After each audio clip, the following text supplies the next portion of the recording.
J'appelle les directeurs et directrices des programmes, documentaires, fiction, services des régions et de sport de France Télévisions.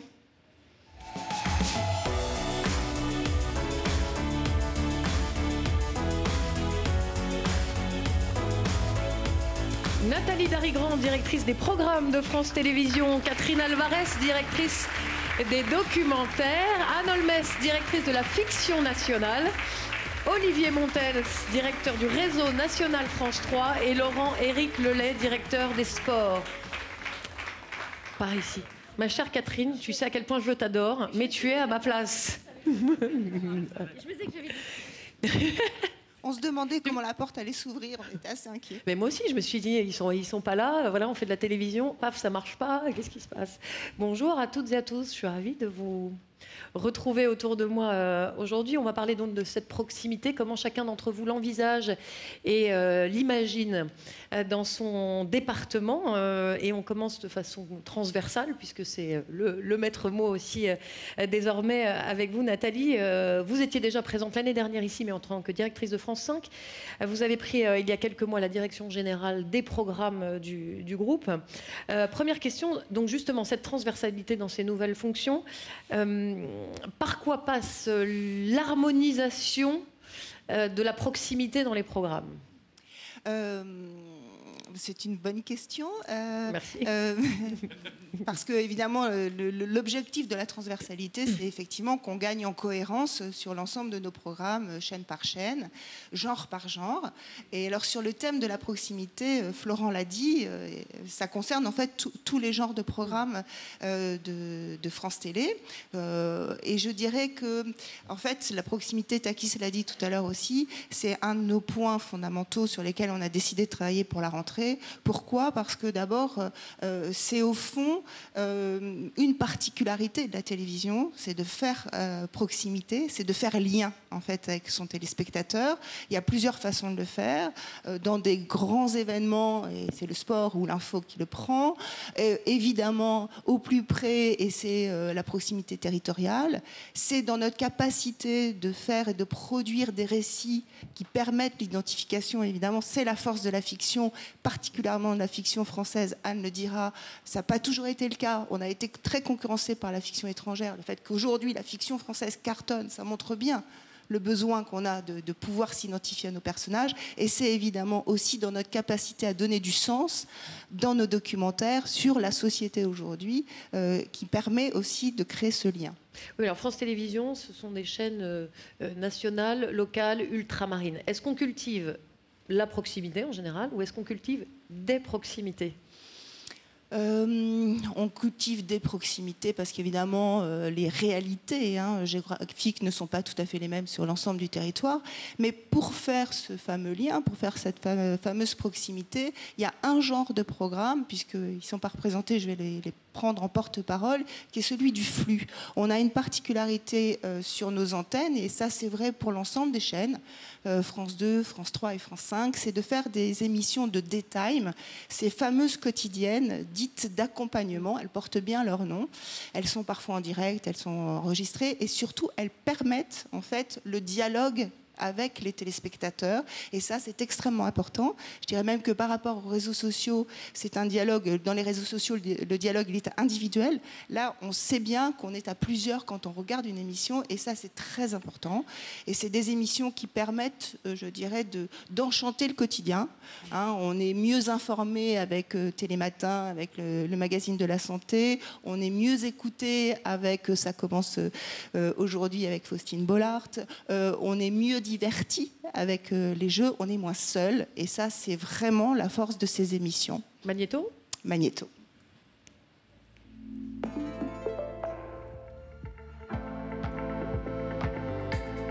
C'est parti, bienvenue. Bonjour, bonjour à tous. Je peux vous dire déjà qu'on a une bien belle équipe pour vous accompagner. Tout de suite, on revient à vos questions. Moi, j'aimais être différente. Je voulais pas prendre d'exemple, en fait.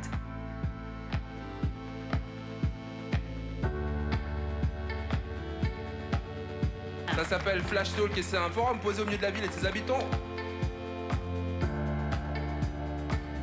Je suis parti, j'ai fait des études de marine marchande pendant 3 ans. J'ai navigué sur les côtes africaines, dans les mers du Nord. Mais au bout d'un moment, je suis revenu dans ce pays-là, dans le désir de protéger la beauté de ce territoire par une cuisine. Comme plus de 140 000 personnes en France, nos 4 invités ont connu la rue.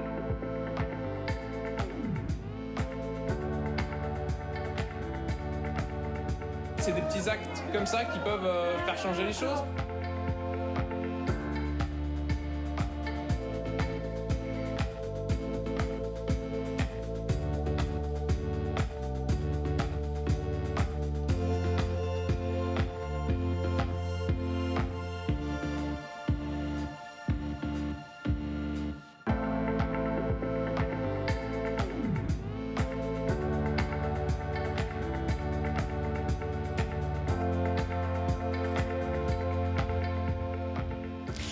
Nathalie, est-ce qu'on se doit d'être plus proche quand on est service public?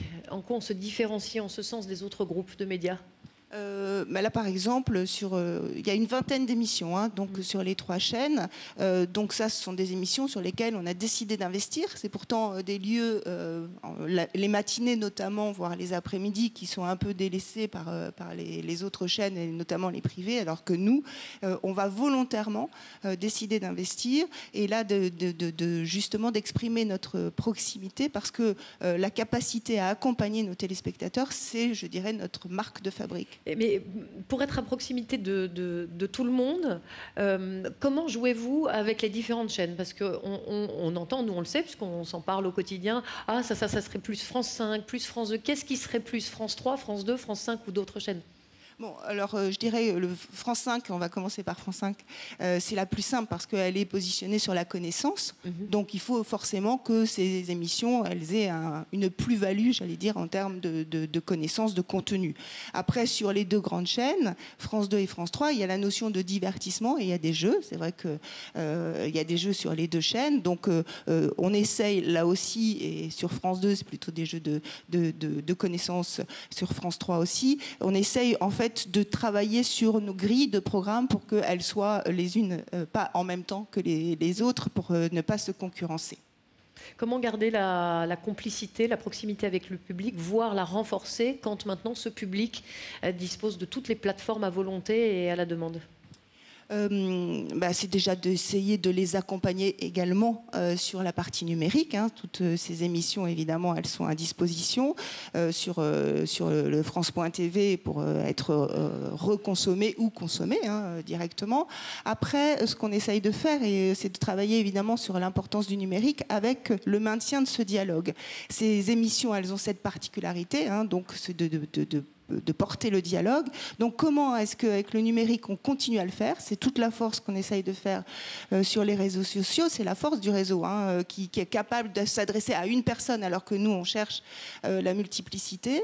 On a une expérience très intéressante avec les maternelles où l'émission aujourd'hui est complètement traduite, j'allais dire, sur un site qui est spécifique où les contenus sont travaillés pour justement permettre ce dialogue individuel et répondre vraiment là aux questions très particulières des jeunes mamans.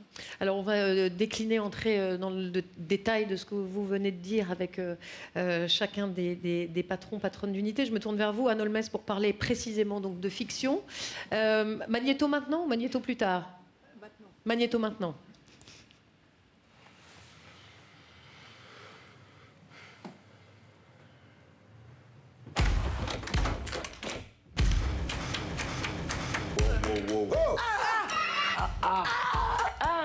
C'est ouf, truc de fou. De fou. T'es fou. Et toi? Toi? Quoi? Moi? Oui, toi. Je vous aime. Je t'aime. Je t'aime. Tu mens.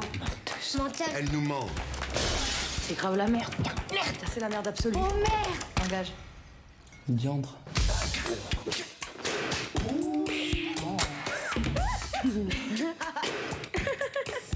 Vous avez compris? Rien. Rien. Et rien. Ah, il me stresse avec ces rien. Quand je dis ça, je dis rien. Elle dit rien. Moi, je comprends pas non plus, en fait. Ça serait bien de donner une cohérence à tout ça.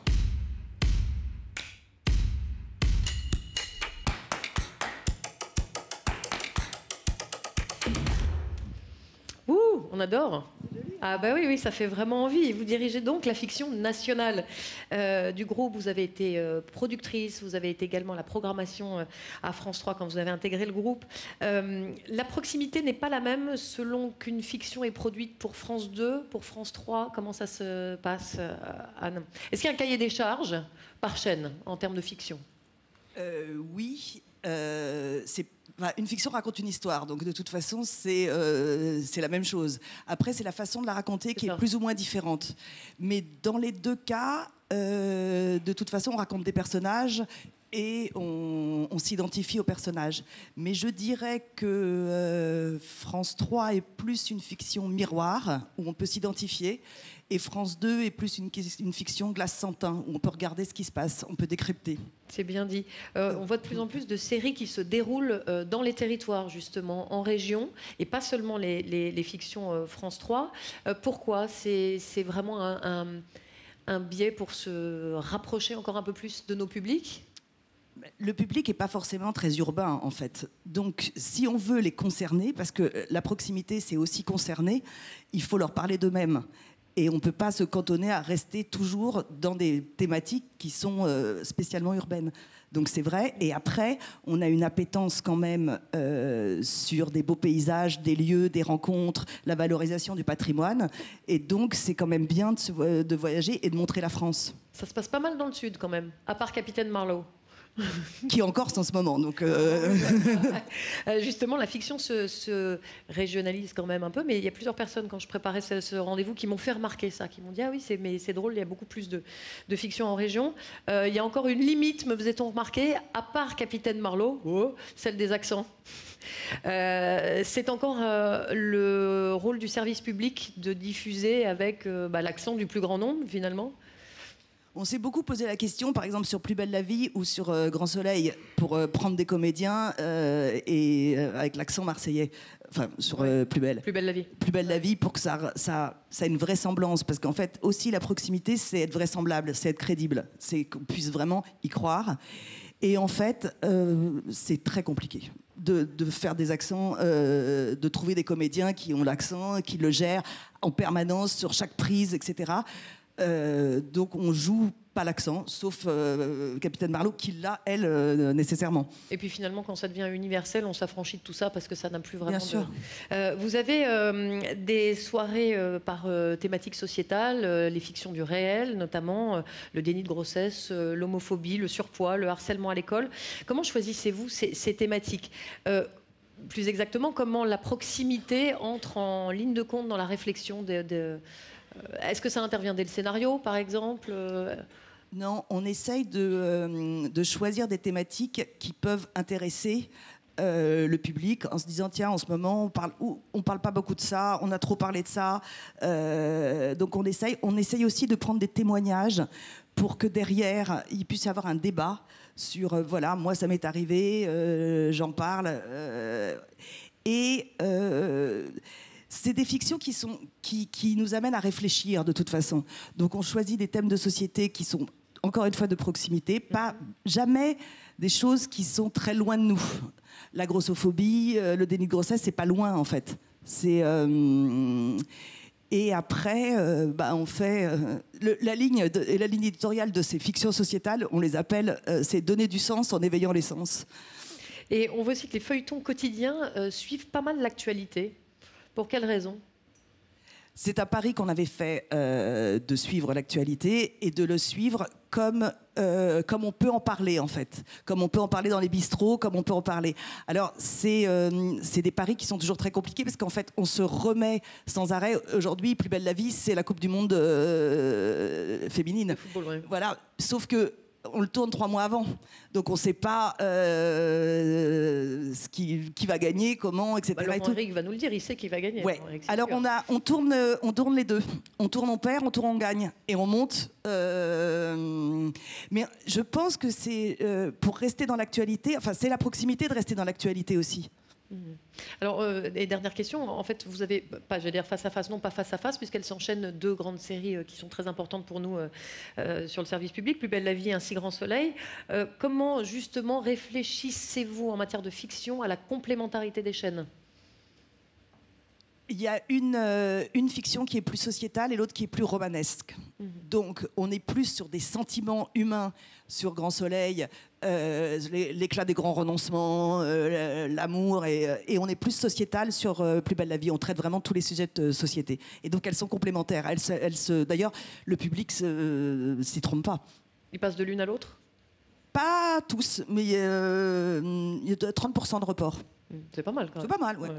On va entendre maintenant le point de vue du régional de l'étape. Olivier Montels, vous êtes venu vous aussi avec votre bande-annonce. Cette phrase me tue, ça fait 15 ans que je l'entends. Le régional de l'étape, mais c'est pas grave. C'est pas grave. Donc vous, là, la misère des lancements, c'est ça que vous voulez dire? Pauvreté d'État, très bien.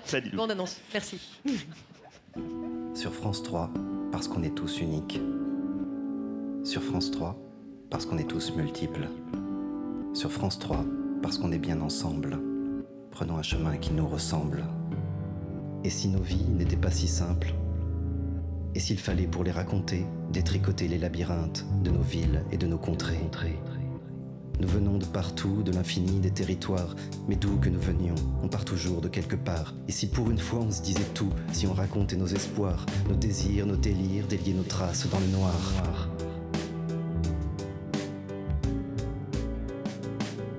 C'est un chemin de tous les jours, un jour on flâne, un jour on court, c'est notre vie qui s'aventure au-delà des mers, entre les murs. C'est un pays fait de visages, ce sont de multiples messages. Un jour on craque, un jour on chante. Allez, nos vies se réenchantent. On va rien résumer, on va tout inventer. On va compter sur vous, on va parler de tout. Est-ce qu'il fait beau chez vous? À quoi on rêve? À quoi on joue? Et qu'est-ce qu'on mange ici? Quelle est la passion qui vous guide? Vous êtes ici pour ça, pour faire exister vos combats, pour chercher, pour trouver. Le bon chemin n'est jamais droit. Pour chercher, pour trouver. Vous êtes au bon endroit. Sur France 3, vous êtes au bon endroit. Non, c'est les marmottes en Rabbi Jacob, en régie, et moi, on s'en remet pas du tout. Olivier Montels, vous êtes directeur du réseau régional France 3. La proximité, elle passe par une implantation régionale forte? Oui, en tout cas, c'est ce qui la différencie dans le réseau de France 3. Mais on peut faire de la proximité depuis Paris. Depuis toujours, des gens font de la proximité depuis Paris. Fotorino, quand il lance Zadig, il explique que, comme il expliquait à ses journalistes du Monde, il faut respirer le même air que ceux dont on parle. Donc il envoie ses auteurs sur le terrain 4 jours, et après, il s'inspire, il respire, et ils écrivent. La grosse différence avec nous, et je pense qu'un jour ça pourrait d'ailleurs être la baseline du réseau de France 3, c'est que 80% des Français vivent en dehors de Paris, et j'ai envie de dire, ça tombe bien, nous aussi. Parce que dans nos 3300 collaborateurs, ils sont tous en région. Ils habitent à côté des gens qui regardent la télévision. Le journaliste qui fait le journal à midi, à 19h, c'est probablement le voisin, c'est peut-être le voisin de palier de celui qui le regarde, où il habite la ville d'à côté. Et c'est ça la grosse différence. Et c'est ce qui fait que notre manière à nous de raconter la proximité qui est la nôtre, elle est plus proche parce qu'on respire le même air. C'est la même histoire. Et d'ailleurs, je trouve que la proximité à France 3 et Outre-mer, c'est pareil. C'est ce qui fait la grande différence entre le service public, les chaînes privées et notamment les plateformes. Quand vous écoutez parler les plateformes du local, pour Netflix, le local, c'est l'Europe. Et pour Netflix, l'ultra-local, c'est la France. Jamais pour Netflix, l'ultra-local, c'est Châteauroux, Toulouse, Bordeaux, Lyon, Marseille et les villes périphériques. Eh bien, pour nous, si. Et ça, personne ne peut le faire autrement que nous.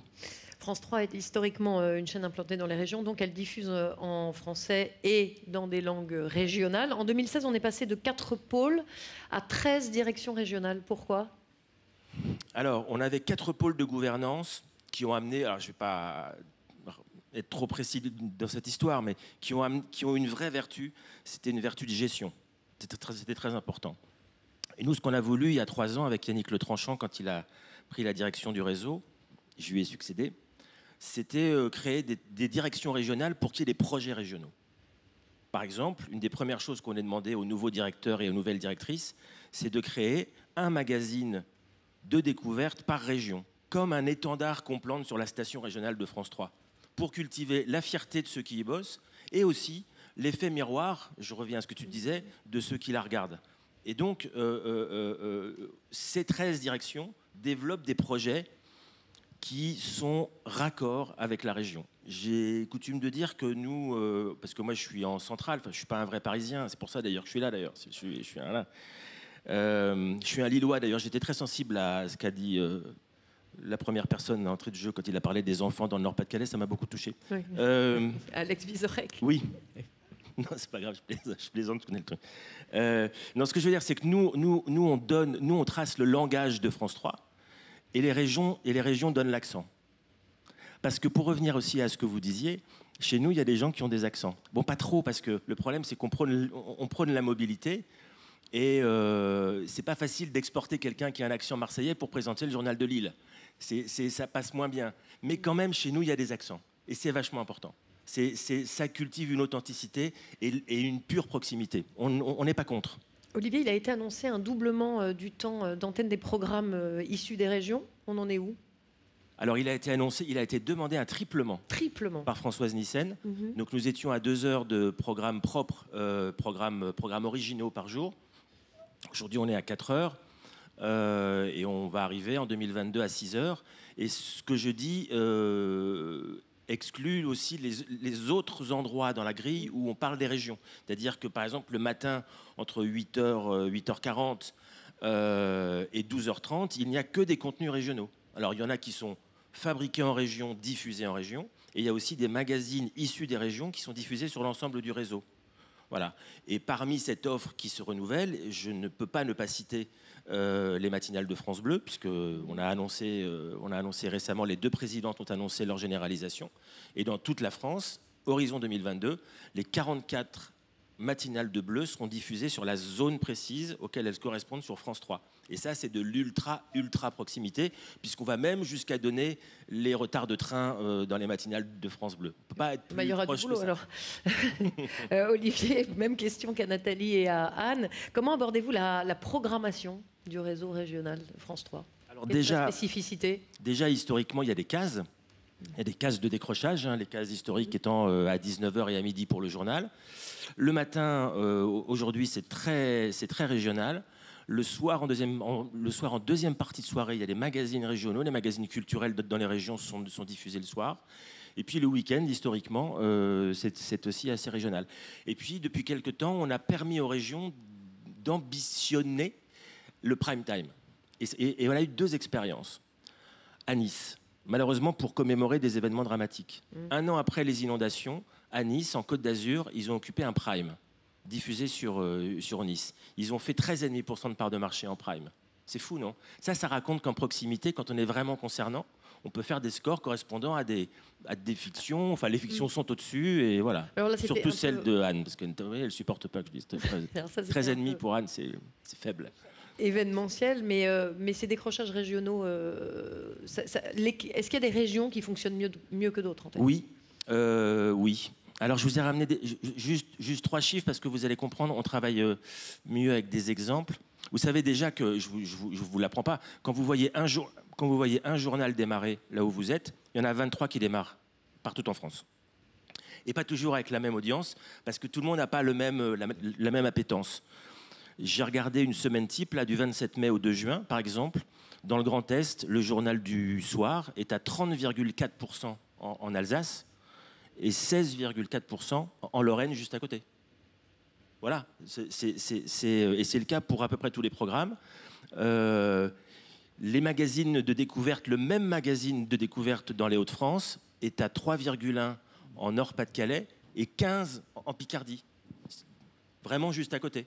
Donc, c'est ça la diversité des audiences, de la manière de vivre les programmes dans les différentes régions. On dit un mot pour conclure des fictions aussi Oui, j'aime beaucoup parler des fictions devant Anne Holmes, ça me fait très plaisir. Non, mais oui, évidemment que ça participe de l'identité de France 3 aussi. Les magazines sont en région, Julie est en région, les jardins se promènent dans la France et les fictions aussi, et c'est très bien. Je veux juste rappeler que depuis toujours, les fictions ont été en région. Et je trouve qu'elles sont à leur apogée de leur qualité et de leur audience aujourd'hui. Je sais pas, moi, je ne vais pas vous citer L'Homme du Picardie parce que vous êtes trop jeune pour ça, mais L'Homme du Picardie, Jacou le Croquant, c'était en région, enfin, même au début de l'histoire de la télévision. Je crois que Thierry Lafronde, c'était à Fontainebleau, donc c'était à Paris. Mais bon, depuis toujours, les fictions sont en région. Et aujourd'hui, comme on a eu Léo Mallet, les nouveaux mystères de Paris dans tous les arrondissements de Paris, et ben aujourd'hui, on a Meurtre à La Rochelle, Meurtre à Dunkerque, et ça marche très très bien. Et je trouve que c'est un des plus grands succès de la chaîne. Et pour Merci, compléter, Olivier. Marie, ce que dit Olivier Nathalie, sur France 3 par rapport à l'harmonisation et effectivement des chaînes, c'est vrai que sur le programme national de France 3, évidemment, il y a un effort voilà, pour que ce soit effectivement la France et les régions qui soient mises à l'honneur. C'est vrai dans Thalassa, dans Faut pas rêver, dans Des Racines, etc., dans les grands magazines et les grandes fictions qui évidemment portent la chaîne. Donc dans la couleur, je dirais proximité territoriale, France 3 et le porte. C'est la chaîne des régions à tous les étages. Ouais.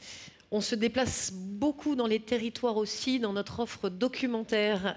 Et cette proximité, Catherine, est plus que jamais au centre de notre offre. Bande-annonce ? Ouais. Bande-annonce.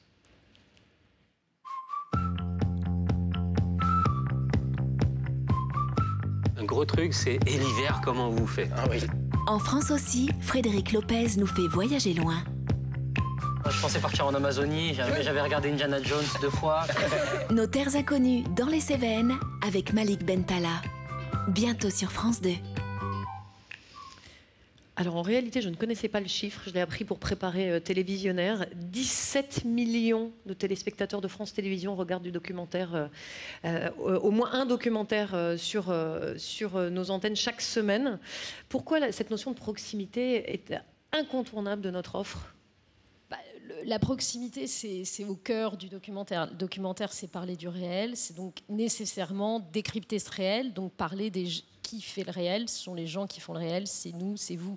Donc c'est vrai que la proximité est au cœur de tout ce qu'on raconte, mais que ça soit pour des documentaires société, que ça soit aussi, c'est pour ça que j'ai pris cet exemple, parce que c'est aussi un mouvement qu'on a renforcé sur les antennes, de passer de rendez-vous en terre inconnue à nos terres inconnues, c'est un sacré pari, mais c'était parce que dans proximité, il y a altérité aussi, c'est de savoir, et ça c'est quelque chose qui est essentiel au documentaire. Donc finalement, qu'on fasse des documentaires de société, qu'on fasse des documentaires de découverte, ou même aujourd'hui des documentaires d'histoire, on essaie, et ça a été pour nous en tous les cas un mouvement qu'on renforce, parce que c'est vrai que le documentaire c'est au plus près du réel, mais c'est aussi décrypter ce réel, et c'est vrai que longtemps le documentaire, on s'en est rendu compte, c'était un peu regarder aussi les Français d'en haut.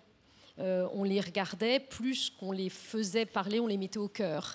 Et c'est vrai que c'est un mouvement qu'on a vraiment accompagné, que ce soit avec Nos terres inconnues, où on a pris cet exemple qui a été très fort pour nous avec Histoire d'une nation, qui a été de se dire à un moment, ok, on va raconter les immigrations en France depuis le 19e siècle, mais finalement, on va le raconter autrement, c'est-à-dire qu'on va le raconter en mettant les Français au centre, c'est eux qui vont nous raconter des célébrités, des anonymes, ils vont nous raconter leur histoire, ou ils vont nous raconter leur histoire de leurs parents, de leurs grands-parents, et c'est ça aussi la proximité, c'est de mettre les Français au centre de nos histoires. Je rebondis sur le genre documentaire, parce que vous avez totalement raison de dire que c'est un genre qui a longtemps été mal connu, parce qu'on a pu le confondre avec le grand reportage, ça n'a rien à voir, on n'oppose pas l'un à l'autre, ce sont deux genres différents, on le pensait trop intello, comme la musique classique, oh là là, c'est pas pour moi, inaccessible. Comment faites-vous pour aller chercher ce public qui peut être encore réticent à regarder du documentaire? C'est justement en essayant c'est l'approche formelle qu'on a considérablement retravaillé. Alors c'est vrai que dans documentaire, il y a document, alors quand on dit document, ça fait peur. Il y a le côté école, le côté on va nous apprendre des choses, et puis par rapport au public, le documentaire, il y avait un côté très longtemps un peu intimidant. Il se dit ah ouais, c'est parce que je sais pas, je connais pas, puis on va m'apprendre. Donc c'est vrai que tout le travail qu'on fait nous sur les antennes, alors c'est vrai que le documentaire c'est un genre qui nous différencie dans tous les cas des grands chaînes, des grands groupes privés, donc on le revendique, mais aussi on s'est posé la question comment on le retravaille pour qu'il soit moins intimidant, qu'il soit accessible, et on se rend compte vraiment en tous les cas dans toutes ces formes documentaires diverses, c'est aussi, ça dépend de l'heure à laquelle on le met, un prime time va se traiter différemment qu'une seconde partie de soirée, qu'une troisième partie de soirée, mais c'est vraiment dans l'approche formelle, j'ai envie de dire, moins intimidante, de moins mettre les sachants au centre de nos dispositifs, mais de mettre ceux qui vivent, qui racontent, qui partagent leurs expériences au centre. Vous avez l'impression d'avoir réussi ça, notamment quand on parle de grands documentaires d'histoire, de films j'allais dire animalier au sens large, parce qu'on diffuse aussi en prime time chaque année bon nombre de films, sans que ce soit péjoratif, mais qu'on pourrait qualifier de grands spectacles. C'est-à-dire où tout à coup, voilà, on prend vraiment beaucoup d'air et beaucoup d'espace. Ça a été difficile, parce que c'était une gageure quand même de faire venir, je crois qu'il y a environ une vingtaine de films de prime diffusés chaque année, ou une dizaine, je ne sais plus, mais beaucoup on a plus que ça en prime de films. Bah, voilà, encore mieux. Sur France 2, sur les deux grandes chaînes historiques, je pense à la 2 à la 3 qu'il y en a notamment, plus, mais France 5, il y a 3 primes par semaine. Donc sur la proposition documentaire Pardon, du je groupe, pensais événements, par exemple, comme on a pu le faire avec sur France 2, Histoire d'une nation, Apocalypse, enfin... voilà, sur France 2, c'est la chaîne de l'événement et c'est là où effectivement les grands primes documentaires prennent place. Et c'est pour ça que sur France 2, en effet, c'est la chaîne de l'événement où on est sur soit des grands primes en effet d'histoire, mais très concernant, puisque quand on parle d'histoire d'une nation, encore une fois, c'est de l'histoire sociétale. Donc, et c'est vraiment raconté par les Français qui racontent leur propre histoire. Les documentaires animés, alors c'est une toute autre approche, parce que là, on peut se dire, tiens, on va très très loin, donc c'est quoi la proximité? Mais là, c'est raconter l'environnement, parce que l'environnement, justement, ça se raconte de façon hyper locale, comme on peut le faire sur France 3, dans des docs, ou sur France 5, mais ça se raconte aussi de façon très, très globale. Et c'est toujours et c'est là où on joue la complémentarité des chaînes, des genres, mais c'est toujours vraiment essayer d'être concernant, mais aussi d'ouvrir le public à des choses qu'ils ne connaissent pas. Personnellement, je vous donne rendez-vous le mardi soir dans Infrarouge, un magnifique rendez-vous documentaire de deuxième avec partie une de soirée excellente personne sur, pour la proximité. sur France 2. Il n'y a pas de raison que je ne fasse pas notre pub. On va passer au dernier volet de cette table ronde, le sport. Magnéto, Laurent. Il a déjà passé la moitié de sa vie sur les tatamis. De retirer, ça me fait mal. Et cela commence à tirer un peu quand il reprend. Et le courgette, tu l'as pris dans la... Quand il a monté sa main là, ici, ça m'a tassé un petit peu. T'as pris le courgette. Le voilà donc de retour au Japon pour la 39e fois de sa carrière. T'as mis du piment de Cayenne? Et il ne se voyait pas reprendre ailleurs qu'ici, au pays du judo. Mais dès que je tire... Ah ouais. Ça te rappelle pile poil. Je suis pas lassé. Moi, quand je viens ici, j'ai une sérénité. Je me sens bien, quoi. Il y a de l'opposition. Je ne crains pas de me blesser ici, en fait. Ici, c'est des combattants qui savent faire judo. C'est des fins techniciens, quoi. Quand ils placent un mouvement, tu l'as pris. C'est pas en force. Et ça, c'est quasi unique? Ouais. C'est quasi unique parce qu'ils ont une façon de travailler qui fait que ils travaillent toujours en ce sens. Pour eux, le judo, un ippon, c'est un mouvement propre, rapide. Et quand tu les regardes travailler, tu comprends. Vous avez reconnu Teddy Riner. Je m'inquiète beaucoup pour les poignets de son kinésithérapeute. J'avais mal pour lui. Laurent, Eric, vous dirigez les sports du groupe. Qu'est-ce que la proximité quand on parle de sport à la télévision? C'est beaucoup de choses, la proximité. Pour rebondir sur ce petit extrait que j'ai souhaité vous proposer, c'est pour illustrer la proximité avec les athlètes. Je crois qu'aujourd'hui, le public en général, français, mais pas que français, il a envie de connaître l'histoire des athlètes et pas simplement l'histoire de leur compétition. Les Jeux Olympiques, c'est toujours un symbole, c'est le symbole des héros d'une journée. La veille, ils ne sont pas connus. Le jour où ils ont une médaille, ils font tous les 20 heures, ce sont des héros. Et le lendemain, ils retombent dans une forme d'anonymat parce qu'ils sont remplacés par d'autres. Teddy Riner échappe un peu à cette règle. Mais nous, on a envie de raconter leur histoire. Et ce symbole de Teddy Riner, qui est un héros très connu, qui va aller chercher sa 3e médaille d'or dans le pays du Japon, où vous avez tout le Japon du judo qui va l'empêcher de l'avoir, on a envie de la raconter. On a envie de raconter toute sa préparation pendant une année, où il va essayer, avec ses forces, ses faiblesses, ses doutes, ses espoirs, d'aller conquérir cette médaille. C'est une première forme de proximité. Pour les compétitions, la proximité passe par quoi lors des retransmissions? Il y a beaucoup d'événements, on va en parler après sur France Télévisions, mais c'est quoi? C'est la rigueur des commentaires, c'est la proximité avec les athlètes, c'est la réalisation des images? Oui, c'est le temps d'antenne? C'est un peu tout ça, c'est le temps d'antenne. On parlait de chiffres tout à l'heure, on vient de terminer Roland Garros, 15 jours d'antenne, plus de 100 heures de télévision, beaucoup plus sur le digital.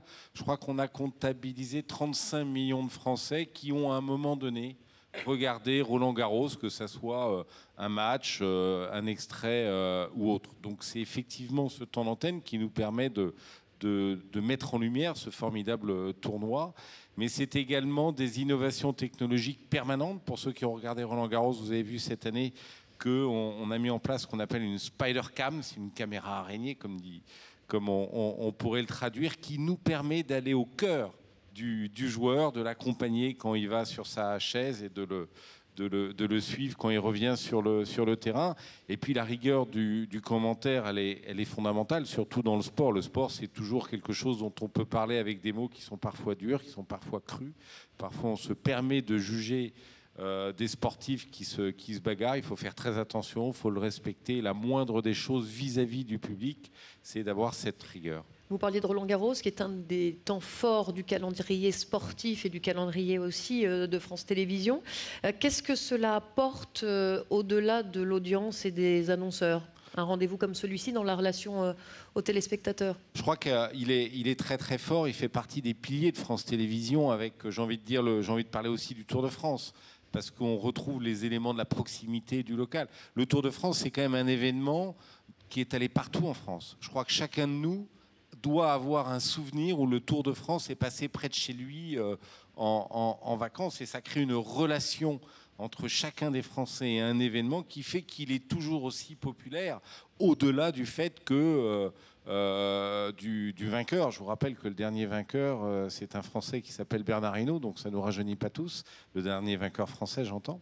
Et donc c'est un événement qui tient sa popularité au-delà du sportif. Et la proximité, le côté local en font partie, bien évidemment. Roland-Garros vient de se terminer, le Tour de France va bientôt débuter. La grande annonce de ce premier trimestre aussi, c'est l'acquisition des Jeux de Paris 2024 par France Télévisions. Alors mettez-nous un peu en appétit, Laurent-Éric, comment comptez-vous nous faire vivre cet événement ?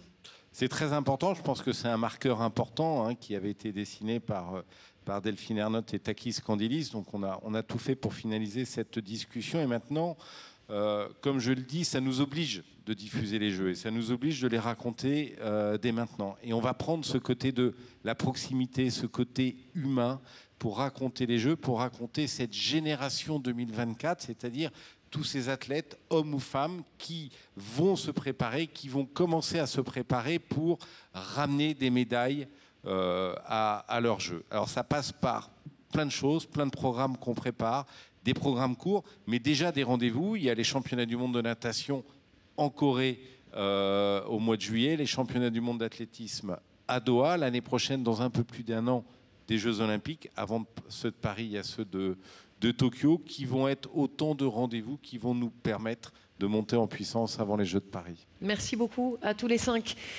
d'être venus parler de votre cœur de métier, de la proximité au sein de vos différentes unités. Merci beaucoup.